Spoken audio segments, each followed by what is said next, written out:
Welcome back here to I guess, the second talk on track one. My name is Adam Compton. Some of you probably know who I am, some probably don't. By the end of it, you'll know way more about me and my career than you probably ever wanted to. But either way, today's talk is going to be on teaching an old pen tester new tricks, staying relevant in the changing world of InfoSec. As Adrian was alluding to at the beginning there, by the first impressions, you're probably thinking that this is going to be like, oh, the latest and greatest hack. No, I'm in InfoSec. I'm a pen tester for most of my career. It's just my path about how I stayed in InfoSec, as well as how I kept myself relevant, and some of the mistakes I made along the way that actually hindered me at times. And it's just another one of these lessons learned sort of talks where I'm going through my career, the choices I made that was both good and bad, and hopefully it can resonate with a few people. Maybe it's something that it'll help some people, some headache and heartache that I had to go through, but hopefully I can add a little bit of humor in there as I go along as well. But let's go ahead and get started here. Oh, and I apologize already if I talk a little fast.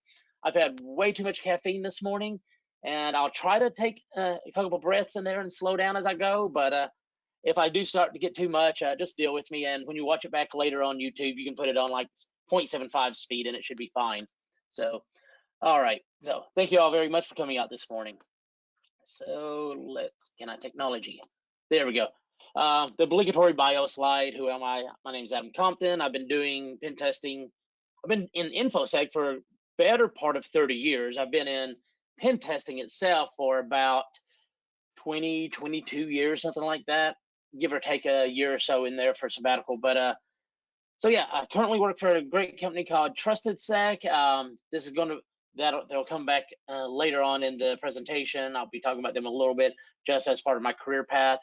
But yeah, in that time in InfoSec and what have you, I've been a programmer. I've been vulnerability researcher, system administrator, pen tester, a little bit of all of it. I've done most of the types of pen testing at one point or another in there, whether it's application testing, it's reverse engineering, incident response, physical pen testing, wireless, you name it, I've probably done it at some point.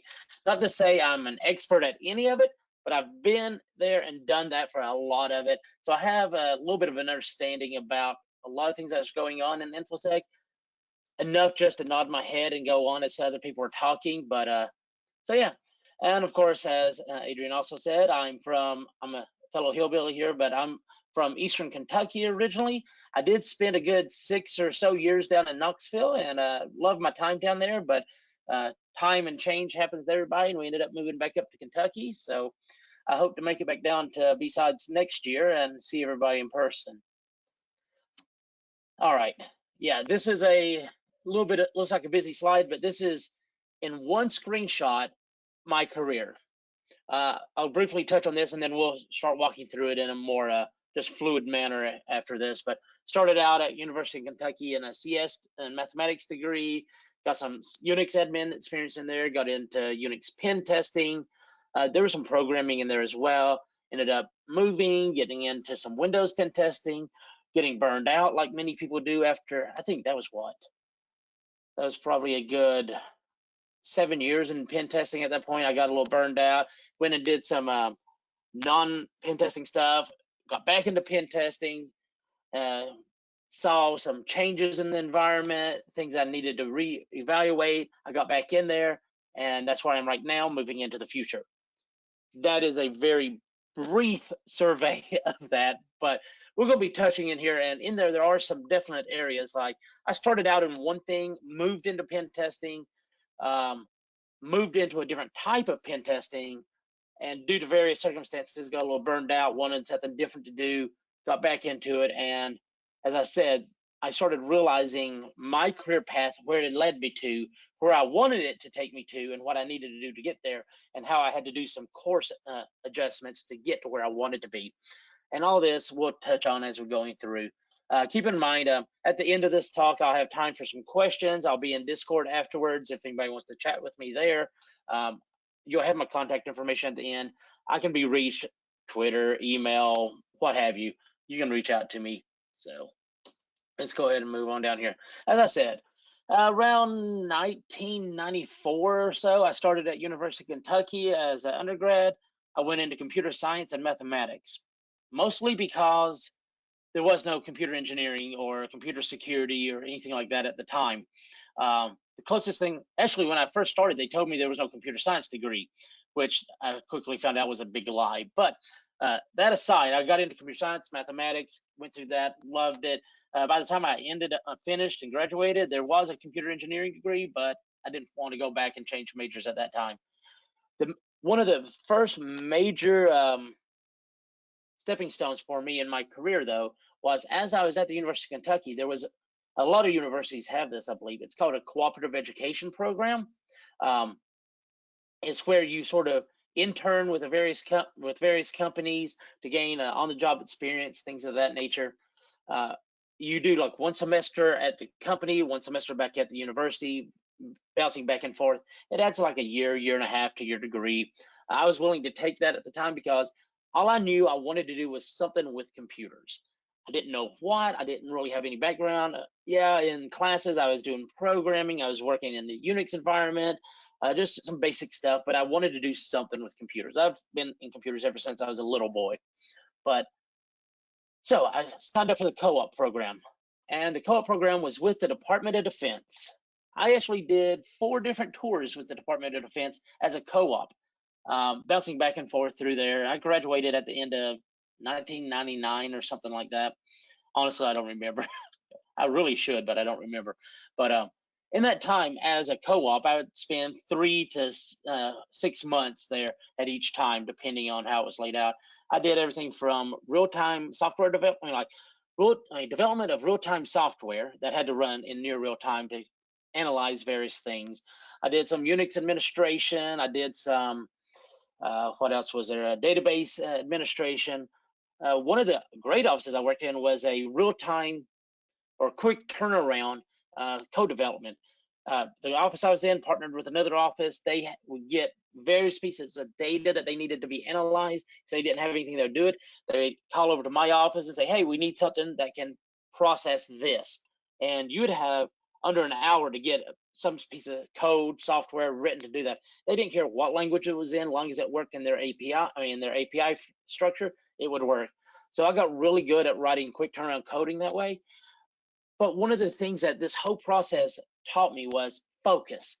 I know it doesn't seem like it, but what it was is in university, I was learning that, oh yeah, you need to document your code. You need to learn all these different algorithms, learn all these different ways of doing things. And I'm like, yeah, that's great. I'll go through, I'll do it for class, and that's it. It wasn't really sinking in. But doing this on the job training, on the job real world experience like this really made it sink in that, okay, I can see the relevance of that. And this is one of my life lessons is for myself is I can learn as much as you want me to learn by reading and going to classes and all that, but until I actually put it into practice, it doesn't really sink in for me.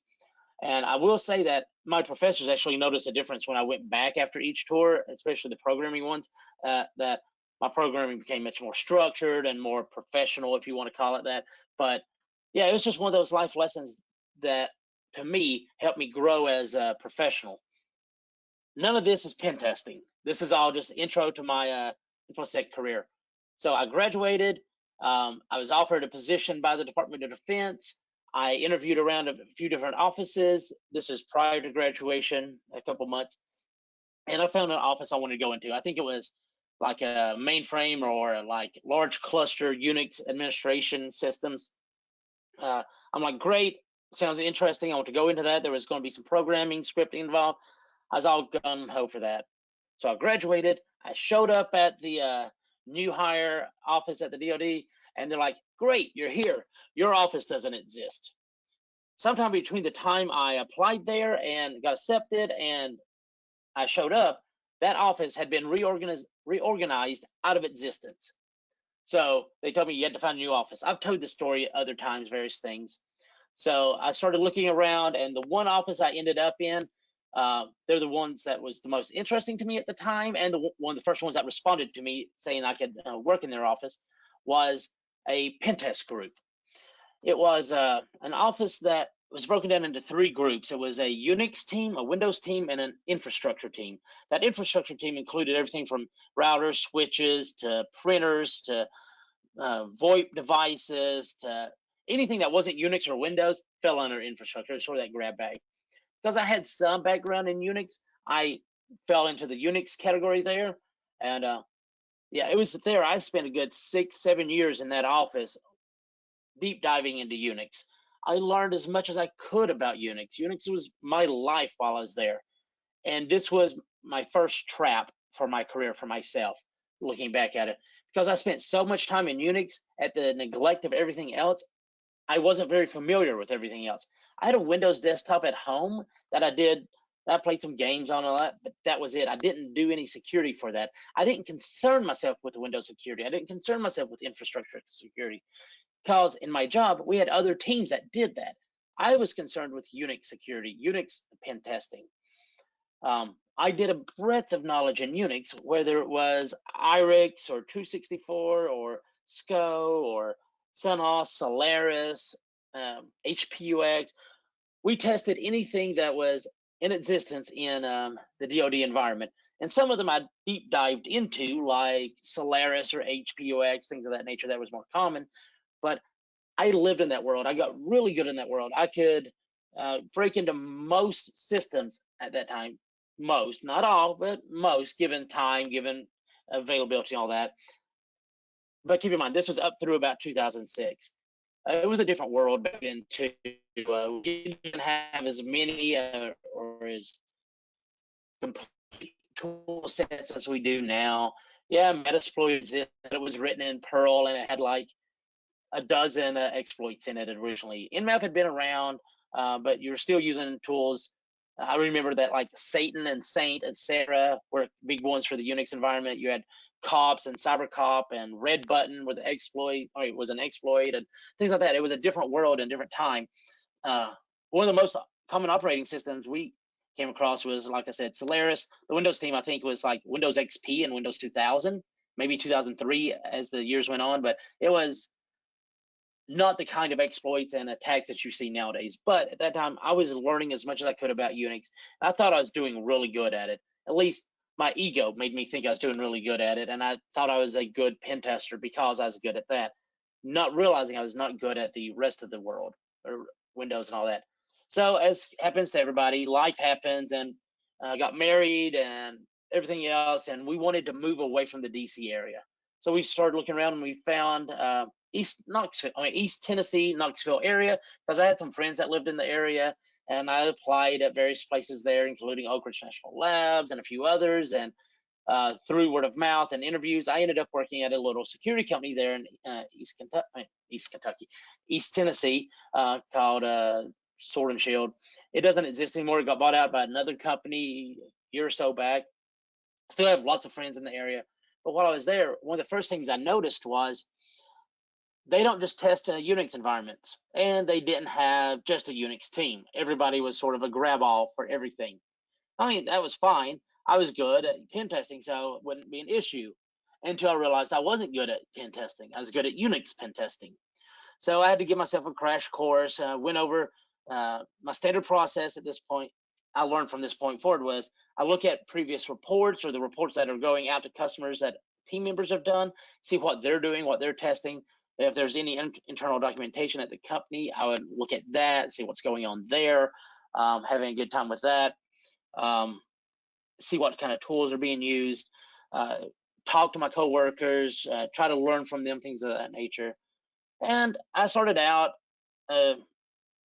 rather newbie on Windows pen testing. I could still use my Unix pen testing here and there, but I got into the Windows, started learning more about it, got into some application testing, got into some mobile apps at the time. I think we even tested things like BlackBerry OS and stuff back in the day. But so I started going through there, and as time went on, I started learning, I started getting better, and what have you going on. I started getting up to speed, and before too long, I was up there. I was a senior. I was doing my job, doing the Windows testing, doing everything. So I was feeling pretty good with myself. Not too much bad going on. I did start to feel a little tired after a while and starting to get a little burned out. This was mostly because while we did have a semi-global reach at that company, and I did get to travel a bit for it, most of our customers were still in that East Tennessee area. And no offense to East Tennessee by any means, but there's not a lot of, at that time, a lot of companies to really pick from to do pen testing in that area. So we kept seeing the same customers over and over and over. So instead of me seeing new environments, new customers, new experiences on a weekly, daily, monthly basis, I was seeing the same ones reoccur over and over. From a company perspective, that's great. That's recurring income. That's great. But from somebody wanting to learn more, you kind of get a little tired of that. And that's what was happening to me. I felt like I was just going into work, doing the same thing over and over again, and doing it again the next day. I was starting to feel like I was in a rut. I wasn't enjoying going to work anymore, so I was getting a little tired. One thing you'll notice I haven't talked about throughout this whole thing was training yet. When I was back at the government, they were all gung-ho about training. Long as you wanted to take it and there was a schedule available, you could take the training. Most of it was in the form of like SANS training or vendor training that would come on site and train you there. Or I don't know how many of you were in the government world in the past or has heard of a company called Learning Tree. Learning Tree was probably the #1 training source that we had, otherwise named Killing Tree because of the amount of paper waste they provided everybody. I promise, you sign up for one of their classes one time, and every month you'll get like a ream of paper showing up in your mailbox from new classes they're doing, advertisements they're doing, stuff like that. Their catalog. They killed the rainforest themselves, I'm pretty sure at this point, but that's facetious and a joke. But that was just what we called them, was Killing Tree. But so there was that, but they did not focus on certifications. They would pay for your training, they would pay for the class, they would not pay for certifications. And because no one required certifications from us at that time in the DoD, I acknowledge since then they became more certification focused than they were at that time. But at that time, it was, you could take the training, but they wouldn't pay for the test or for the certification, things of that nature. And so since my bosses didn't require it and they weren't going to pay for it, I didn't get it. The only certification I did get while I was there was my CSSP, and that's because my whole office decided to go get their CSSP at one time. And we had something like a 80 or 90% success rate, something beyond that, I think. But that, even to this day, that was the only certification I've ever had. So yeah, that shows you my path through there with certifications. I've had one certification and that was it, really. So that was the government. Going back into East Tennessee here, the company I was working for, they would occasionally pay for training if you give them a good justification, or you're going to be there presenting as well, things of that nature. But it was more so that if it was something that would, if the way it felt, at least the way it felt to me was, if it was something that would benefit the company, they would be more than willing to provide it. The certifications that we were asked to get were ones that would help them sell new products, help leverage them with other companies, things of that nature. Not necessarily things that would help us as pen testers, but it would help the company. And at the time, I thought that was normal. I didn't see anything odd with that. I didn't think anything bad about that. And then again, that was just that time period for that company. I'm not saying that's how everybody else was or how it is today, what have you, but all that added up, and I was just feeling like I wasn't progressing, I wasn't learning, I wasn't innovating, I wasn't advancing myself any, and I just kept getting burned out. So I started looking for a fresh start. Actually, let me go back one. Go back the wrong way. Sorry, there. So I got burned out, and it just so happened that I ran into someone I knew from Tenable at the time, who said that they had an opening for a developer slash vulnerability researcher at Tenable. I'm like, sure, I'll go ahead and take care of that. And I'll jump on that. And I got a job at Tenable for about 1.5 years. Loved doing the development work. I was doing software development, vulnerability research, automation development, things of that nature. Love that kind of work. This is really when I first started getting into a little bit of conference presentations. That was one of the few ways I actually was interacting with the industry more so now. Was I was going to conferences, I was giving presentations. I started a blog back at the time. I've started like 10 blogs over my life, and they keep dying out because I keep forgetting to maintain them. But yeah, I started going into that, but after about a year and a half, I started getting the itch to go into pen testing again. I've loved pen testing. I've done pen testing most of my career up to that point. This was somewhere in the realm of 2000, what, 2012, 2013, somewhere in there. So I'd been in pen testing for a good 12 years prior to getting burned out. So I'm sitting there, I'm like, okay, I want to get back into pen testing. So I started looking around, and I ended up with a little company that, again, no longer exists. It was called Knowledge Consulting Group, and I think it was somewhere out of Texas. Great group of people there. Love the people I worked with. Love the other pen testers. I still have friends from them. I still have friends from back in East Tennessee as well. Adrian is a great example of that. But yeah, so I'm sitting there. The reason the company no longer exists is it got bought out by another company, and I'll talk about that in a moment. But this company was a primary subcontractor for Rapid7. As such, they had lots of work and lots of different targets that they would go after, lots of different customers. So I had a wide breadth of customers and experiences coming at me, and I felt that I felt re-energized, new information coming at me, new things coming on. Had I stayed at my previous position, I would have still been stuck in that rut, is how I felt. Now I got the momentum going in, I started going in. And I'm going, and they will pay for some training as the schedule allows. But because we were so much gig oriented there, that there wasn't much time in the schedule. You might get one training a year. But we did try to share information internally through internal blogs, Confluence, stuff like that. Just get information, SharePoint, just trying to share information internally. And because I worked with a great group of people, I was learning from them and all that. It was that standard mentality of learn from your coworkers, read the write-ups and the reports that they wrote, see how they did things, what tools they're doing, and then try to better yourself through watching videos, through watching other conference talks, attending conferences, all that. That's what I was trying to do at that time because I didn't have a lot of training opportunities. Well, and I thought I was doing good again. Here I was learning, I was being good. I was a senior in pen tester still. I was going on. I wasn't given an opportunity to move up to a principal or whatever, mostly I think because I told them I didn't want to manage people. And the only people who were getting moved up were people who were managerial and was going to end up managing other teams. At least that's the justification I give to myself to make myself feel good. But yeah, so I was working there for a good while. It was a couple years. I forget how long it was actually, a year and 2 years, something like that. And then lo and behold, the company got bought out. It got bought out by another company with somewhat draconian policies in place, and they told the entire team that you have to sign this document, signing over your life, basically, so you can stay employed by them.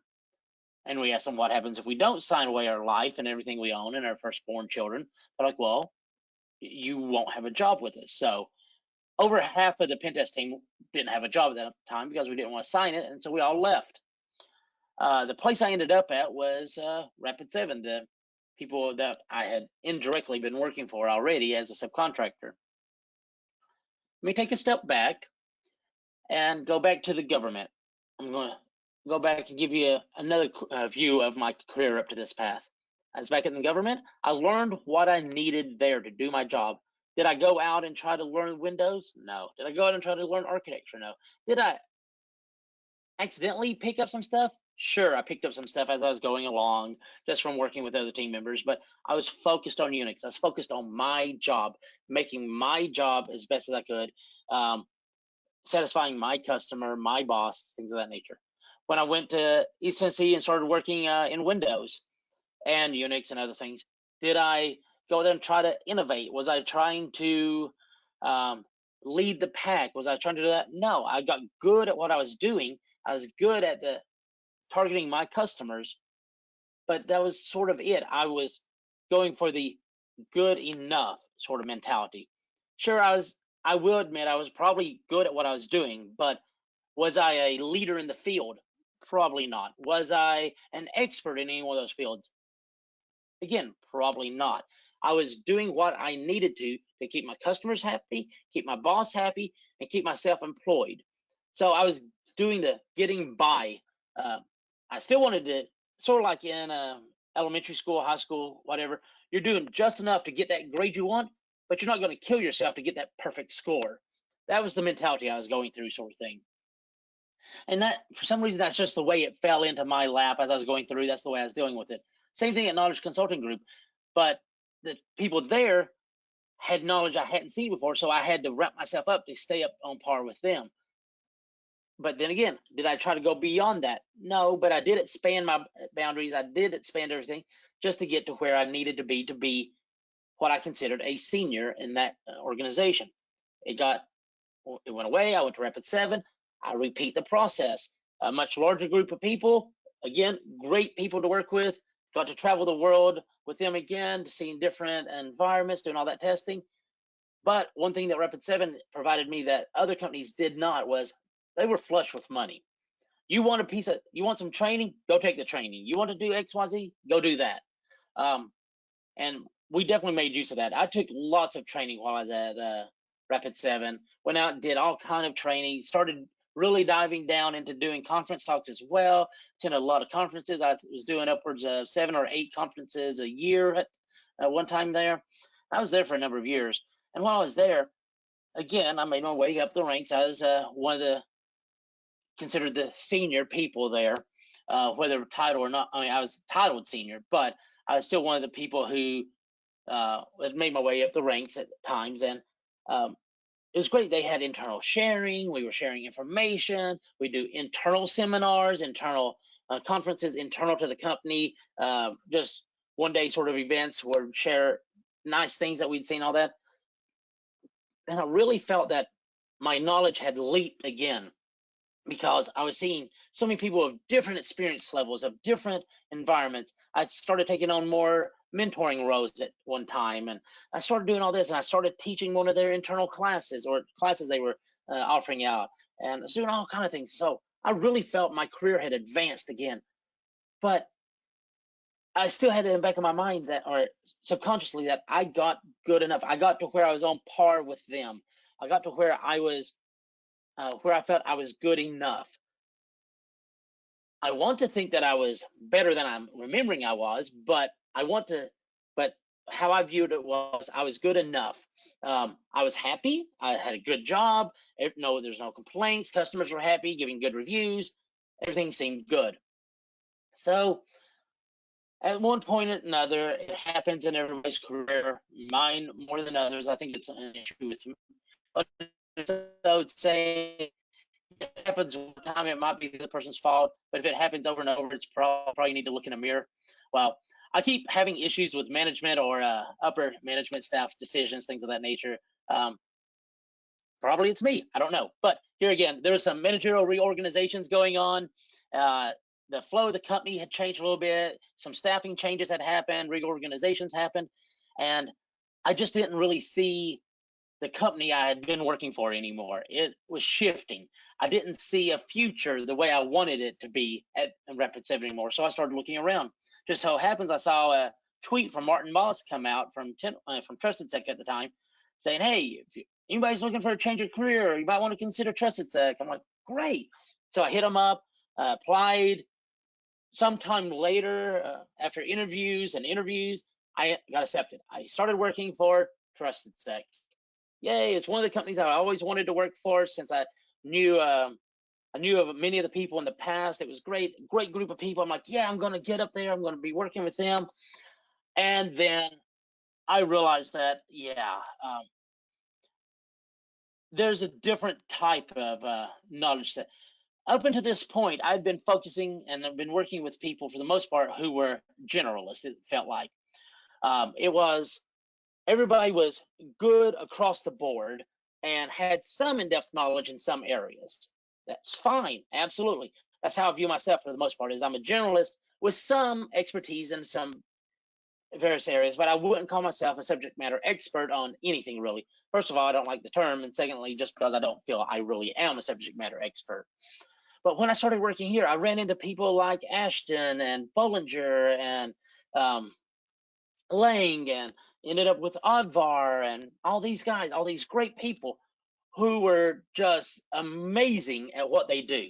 And the amount of knowledge they have, like, yeah, I'm sitting here, I'm like, I know what I know, I'm doing good. Oh, yeah, they mentioned something like, oh yeah, I know about that. And then they're like, oh yeah, here's what I know. And I'm like, yeah, I only know that much. Because they have done the time, they've done the effort, they've done the work to learn it in a much more detailed manner than I do. Yeah, I have the history, I have the experience going back into the 90s, learning how everything works and all that, but I didn't deep dive into any of these exploits to the way they did. They understood the deep workings of everything all the way down to levels that I'm like, yeah, that's nice. Hats off to you. But I started feeling away from that. I'm one of the group. I'm a leader in the group too. Wow, yeah, I am a small little thing down here seeing all these giants up there doing their job. Obviously, I must have known what I was doing to some degree because I was hired, but it was definitely a instance of imposter syndrome on my side. I definitely, and to a certain degree, I still do feel that I can do my job. I know what I know, and I know I'm pretty good, but I don't feel I'm on the par with some of these other people, definitely. Do I ever think I will be? Probably not, because they've spent the time and effort and energy to deep dive on these that I probably won't. But I'm sitting here, I'm like, either I quit my job and go find something else, or I have to buckle down and get back up to speed to be on par with them. So that's what I started doing. I took a deep breath, and then I started learning, forcing myself to learn. Going back to the way it was, I jumped into their internal documentation, read through everything. It was extensive. They had lots of tools, techniques, all that. I started reading through all that. Started watching, shoulder surfing, shadowing other members of the team to see how they're doing engagements, working with them. I always love partnering on engagements because otherwise you're just doing your same thing over and over. If you're partnering with somebody else, you get to see how they're doing it, and maybe it expands your repertoire. I started reading the reports again. At most companies that I've worked for, there's a peer review process. You write the report, somebody else has to peer review it, then it goes into final review, then it goes to the customer. Well, as somebody new on the team, I wasn't asked to peer review at this point, but I decided to start reading as many of the reports as I could. Why? Because of the same thing I've said before. You learn from seeing others do it as well. Like, I know one way to check for SMB signing not enabled. Then I see somebody else doing it a different way and somebody else checking it a different way. I'm like, oh, that's great. Which way is the best? And we have a discussion, and then we say, okay, well, this way is best, but if it doesn't work, you try this.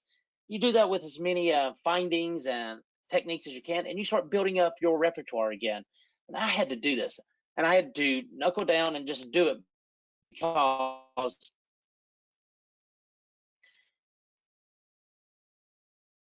I'm getting older.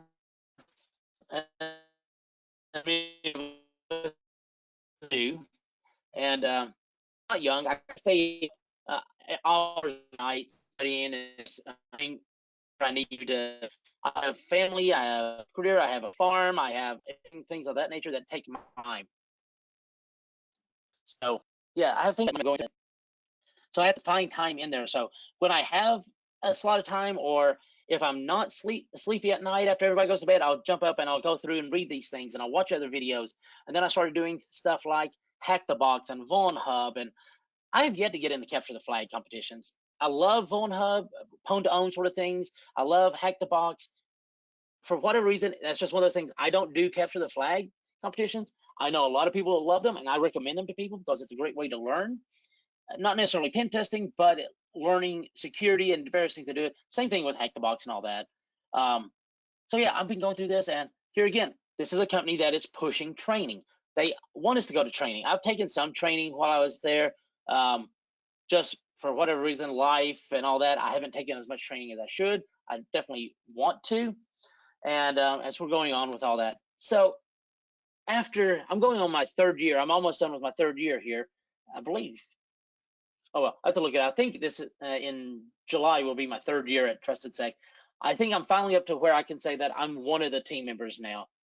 I definitely hope I am, because they just made me a principal, but I hope my imposter syndrome doesn't kick in too much with that. But so I've been trying to go through this process of doing this, and it's one of these things that I've had to go back and play catch up so many times that I felt that this can't be the only I can't be the only person doing this. So I wanted to have a talk like this one to go over my career, my struggles, the changes and the issues I've had in my career. That my career has basically been reactive as opposed to proactive for the most part, up until here recently. I get into a new situation, I feel I'm not up to par. I will force myself to go out and try to get up to par. But do I go beyond that to make myself better than what I have to be? Unfortunately, in the past, I haven't been doing that. I've tried to force myself to do that now. Unfortunately, now is the time that it's harder for me to do it because I have so many responsibilities, but I should have done that earlier on. But because I didn't do it then, I have to do it now. Oh, so here we are. We're in so what do I do to keep this going? What does it look like going into the future? Let me see here. What is that one? Yeah.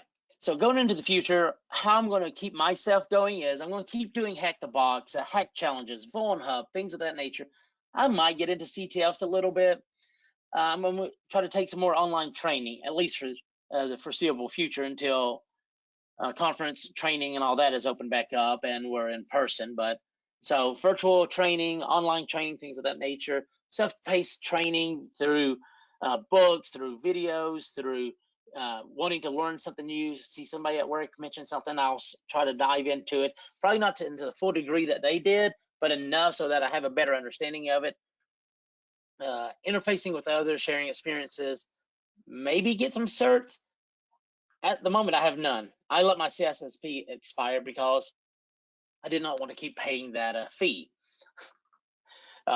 Also, I've never been in a situation, I know my experience is going to be different than others, but I've never been in a situation, whether it's hiring or otherwise, for a company that I've worked with, where they said, you have to have XYZ certifications. They were always asked me to do some sort of test, do a virtual pen test. I sat down and talked with their team, something like that, to go through and judge my ability and my knowledge and capabilities. But I've never been in a situation where they forced me to have certs. I know some people getting into the field, absolutely. Certs are a great way to show experience without having experience.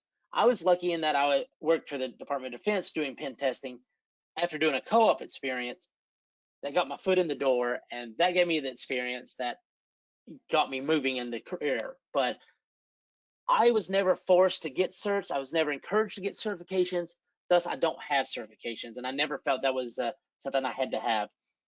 Your mileage may definitely vary on that. So what are some lessons learned from this? You're in charge of yourself. Don't let a company, don't let somebody else tell you you can't have training, that you can't go out and better yourself, that you don't need to know something. If it's something you want, go after it. So yeah, sure, you might not be able to get the training that you want because it may be thousands of dollars, and if the company isn't going to pay for it, that can be a little rough on some people. But there's lots of free training out there. There's a lot of discounted training out there, especially if you're still a student at places. There's an entire online library on YouTube, video out there. There's online training. Is it like a Code Academy? Even our what did I have here? Hold on a second. Where did I put that at? I had a couple notes here I was going to show. But yeah, our CTF we have going here, the company also offers up training there as well. Get out there and do things like that. There's a lot you can do for free or low cost training videos, knowledge that's out there. Try to get into one of those. If you have like a GI Bill, some of that can be used to pay for like some SANS training, stuff like that, I believe. So you can get help on some of these things, but If you can convince your company to pay for some of these classes, great. Otherwise, there are other options out there that are free and otherwise cheap that you can look into. And don't be like me. Don't do good enough. Don't become stagnant in your knowledge. Don't let your knowledge atrophy, your abilities atrophy, because you're going to be playing catch up like I did, and that's not fun. It's a lot of work, a lot of stress, a lot of lost nights when you're wanting to get some sleep and your kids are sick and all that. You still have to go out and force yourself to do some training and learning. Do it young, do it early, maintain your ability so that you don't have to play catch up. If you want to deep dive into some topic, go for it. Become an expert in that, but maintain your knowledge in other places. A breadth of knowledge is always good. You don't have to have a breadth and depth of all knowledge. A breadth is good. Deep knowledge of some areas is great as well. You can become a subject matter expert if you want to use that term, but always be looking to better yourself in the things that you know. So yeah, that's basically the talk. I know I didn't add as many funny moments in there as I could have, but this ended up being one of these talks where I'm just going through telling you the bad things that I've done, the mistakes I've made. Yeah, I've bounced from company to company. I have tried to better myself along the way every time I did, but I did it as a lock and step. I'd get a new job, I'd better myself. I get a new job, I'd better myself. I wouldn't ever get a new job, better myself beyond that job, and then start looking onward and trying to do that. It's a failing of my nature, I guess. I don't know, but it was something that I've had to deal with going through. Hopefully, if other people are going through the same thing, or you're in the same, or you had the same tendencies as I do, maybe this is a wake-up call. Maybe it's something that you can learn from my mistakes and make yourself work harder. If you've went through all this and it didn't affect you at all, and you've done all that, great for you. This isn't necessarily for you in that case. So this is just the flow as I went through. It's not my most lighthearted of talks I've ever done, but it is just something that I wanted to get out there and share with people. So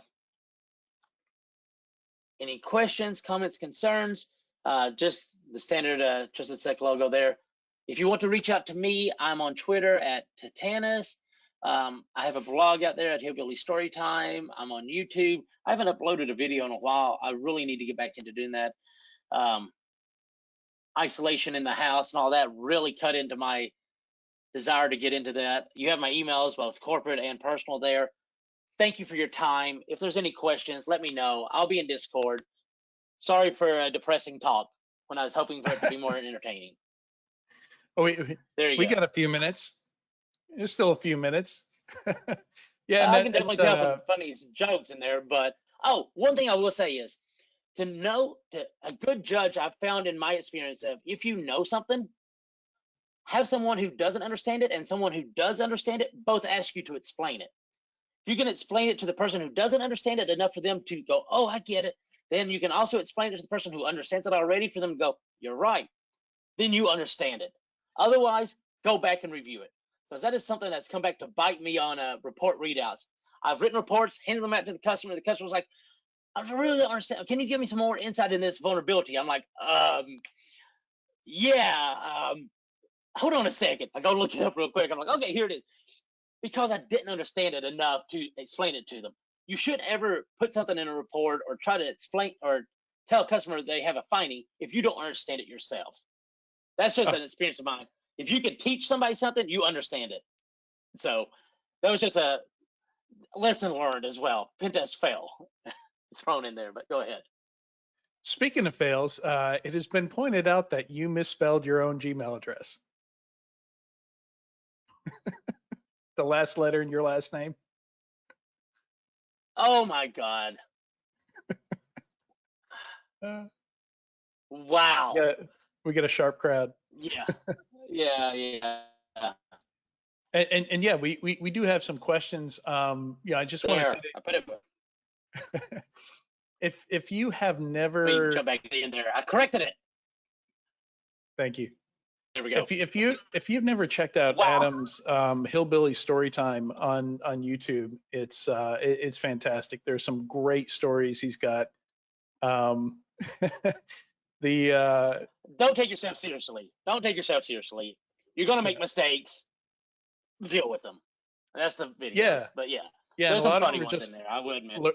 learning from errors, you know, and just funny stories from our travels and stuff like that. I think the King's Date story is in there somewhere. Yeah, yours is in there. Yeah. Yeah, and I don't know if the coat hanger story is in there, going through customs. Oh yeah, that one definitely is in there. I don't know which video it's in, but it's definitely in one of them. That was in one of the earlier ones, I believe. So yeah, but yeah, there's some interesting stories in there from our travels, both when I was in East Tennessee and before and after that. Just dumb things that I and coworkers have done that were either put us in danger, put us in questionable situations, or just made us look like idiots at times. So going onward. All right, Go ahead. so we've got about a half dozen questions. So let's see if we can get through I'll these. answer them as fast as I can. All right, so first one, if you had to start over, where would you begin? What type of job? Probably system administration into now migrating into sort of a blue team environment. Because personally, I've been doing more of a purple team environment testing as well, where it's blue team and red team working together to try to better an environment. I'm getting more and more. I respect more and more the blue team and the defensive side of the environment, and I'm wanting to go in that route myself. But I'd probably start as system administration, going into blue team / maybe pen testing as well, right there. But I would definitely go into. I feel a system administration background is a key asset myself. So you'd still be in security though? Oh yeah. Okay. I'd still be in security. I've been doing this for 20 years. I feel like not everybody would answer that the same way. You know, some people might go into a different field entirely. Yeah, my only other career I go into would be woodworking or farming, and neither one of those are going to pay my bills. So I'll stick with pen testing. Yeah, good point. Any good webcasts to listen? I think this person might mean podcasts. They said, do you recommend any good webcasts to listen to? Well, if you're going to watch videos, one of the ones I would suggest would be Hillbilly Storytime Pentest Fails. Or if you want to see how other people do things, one of my favorite ones is watching InfoSec go through Hack the Box challenges and stuff like that on YouTube. He does an amazing job going into deep detail on why and how he does certain things. It's a great choice there. As far as podcasts go, I have to fully admit, I don't find time to work on podcasts. I need to listen to podcasts as much as I should. I know there's some great ones out there like Darknet Diaries, and I know Trusted Sec has our own podcast, and other companies have theirs. But the only ones I've ever really listened to would be Paul.com back in the day, as well as Darknet Diaries. Those are the only ones I listen to on any bit of a regular basis, or have in the past. So cool. In your experience, which operating systems are the most difficult to infiltrate? AIX, because I hate that, and SCO. No, which would be the most difficult? Honestly, I'd probably say a well-configured Unix and dedicated Unix system, but that's because it has little footprint, low number of services, low number of users on it. It's tailor-made for that. If you can find that, that's going to be hard to get into. Outside of that, I would say it really depends on the environment and what the purpose of that system is. If it's a standard desktop user system, maybe Mac OS. I don't know. It really depends on the situation. I don't have a solid answer for you. I apologize. BlackBerry OS, that was the hardest one to get into. I'm kidding. Yeah. Just waiting for it to boot up is tough to get into. Yeah. For those working in OSINT and physical pen testing, how would you suggest they start towards a more hard-skilled / tech path? Is a university degree required in your opinion?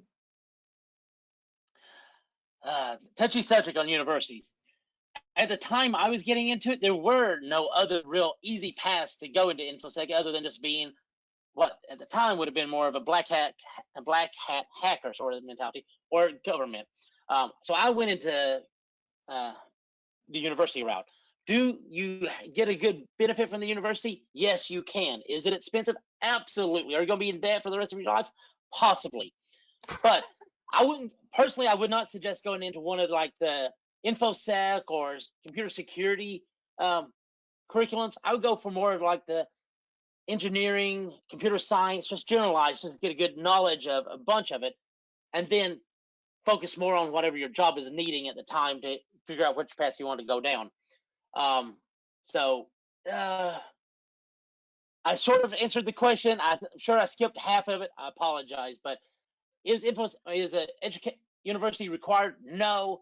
Can it be beneficial? Yes. Are there some drawbacks to it? Yes. Any experience you have is going to be beneficial. Go out. If you're in OSINT or physical, how can you do it? Try navigating into a more. If you're doing physical, see if you can get a Dropbox on the internal network. If you can, see what you can do from there. Connect into that and go from there. If you break into the internal system via OSINT through, if you're doing OSINT, see if you can get into social engineering. See if you can get into something like that. See if you can leverage it to get access onto a system.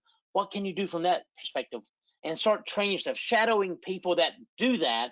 If you're in an organization that you're doing the physical or OSINT and there's people in there who are doing the internal or external pen test, start shadowing them, see what they're doing until you get your feet under you, and then see about migrating into it.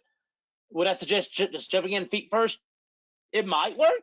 I wouldn't necessarily go that path. So. Also, what are some of the considerations before you decide to start writing a tool? I would definitely say the ASCII art and the name. That Just is a desire to create ASCII art? Well, no. I have to say that, otherwise Martin is going to get mad at me. No, no. The thing is find something that you have a need for, something in your daily life, in your pen testing environment, or your coworkers that they have a need for that isn't being satisfied with the tool that's out there already. If there is a tool out there that sort of does it, maybe look to see if you can modify it. If it's going to be too much headache to modify that, sure, write your own. Or if you just want the experience and knowledge of how to write it, go through and write it yourself. But what drives you to do it? Is it what drives me to do? I'm gonna have to build it. I might as well share. Like I'm tired of doing this thing manually. Sorry, yeah. For any of the tools I've written, whether it's scripts or whatnot, I'll write them for myself because I need it done. If I see a coworker that needs it, I might try to go in and clean it up and put some better ASCII art or better help menu, something like that, and give it over to them and let them try it. Once a few people have tried it and they are like, oh, this is good, then I might try to release it out there. And if you're really a masochist, you might try to release it out there and do it at like a Tools Arsenal at Black Hat or whatever the one is at DEF CON. A lot of these conferences have sort of the tools that the little symposiums where you can present your tools, and then you get lots and lots of people looking at it and critiquing it and laughing at you and all that. But it's a growing experience. You can't let it get you down. Just take it and go. And sometimes people are like, well, yeah, you wrote this pen testing tool, but why can't it make coffee? I'm like, because it's a pen testing tool. It's not a coffee maker. Shut up. Right. So you're always going to have people come back with just inane questions, but I do it just because it's something I need ultimately, and I want it done the way I want it done. Right. Another question. Seems like having strong peers is critical. Any ideas to foster that kind of environment? Yes, strong peers are definitely strong. Something I've found very useful. How to foster that? Well, first, if you are in a group and you find that you're the most knowledgeable person there, either become a mentor and a trainer, or find a new place where you're not the smartest person in the room. Get yourself surrounded by people who are as knowledgeable or different experience based than you, or knowledgeable in other areas than you, people that you can learn from. And then try to set up some sort of inter-group sharing, whether it's every Thursday you just have a sit down for an hour where everybody goes around something cool they found that day, or some piece of software or exploit that they came across that they want to share. Talk about that. Maybe once a quarter, see if your company or your office can get together and do like a mini conference or one of these where everybody gets up for 15 minutes and just talks about something, whatever they want to. Don't restrict it. Just get up and talk for 15 minutes. You make it so anybody can get up and talk about anything they want. You're more than likely to get people starting to get involved and get all that going. And once you do that for a few times, people are going to be looking forward to it. And it really works well. And of course, just document everything. Put it in Confluence, put it in SharePoint, put it in whatever, so that whatever, so that people can go back and retrieve it later if they want to get the knowledge and they weren't present for it. But see if you can just but open the opportunity for people to share through some sort of public medium, even if it's internal to your company. It goes a long ways. And you can't do any of that if you're 100% billable all the time. Absolutely. Just going to throw that in there. I fully agree. Not better. With that. I fully agree. Yeah, I know. So an interesting question here. How long did it take you to realize you were burned out? And then how long did it take you to start taking action to look for the next thing? Oh, I'd say, how long did it take me to get burned out? I was probably getting burned out. To realize that you were burned out. Because I guess those might be different points, right? Right. I was probably starting to get burned out about 4 years prior to me leaving, or about 3 years. It took me about a year of me just sitting there going, I'm not really enjoying this. Yeah, I'll keep doing it because I'm good at it, but I'm not really enjoying it anymore. 6 months to a year of that. And then to do something about it, probably another couple months, 3 to 6 months, I actively started looking around. I would have taken longer to do something about it, but it was just a happenstance. I ran into Ron at Vegas when I was looking, and he's like, "Oh, I might have a position for you.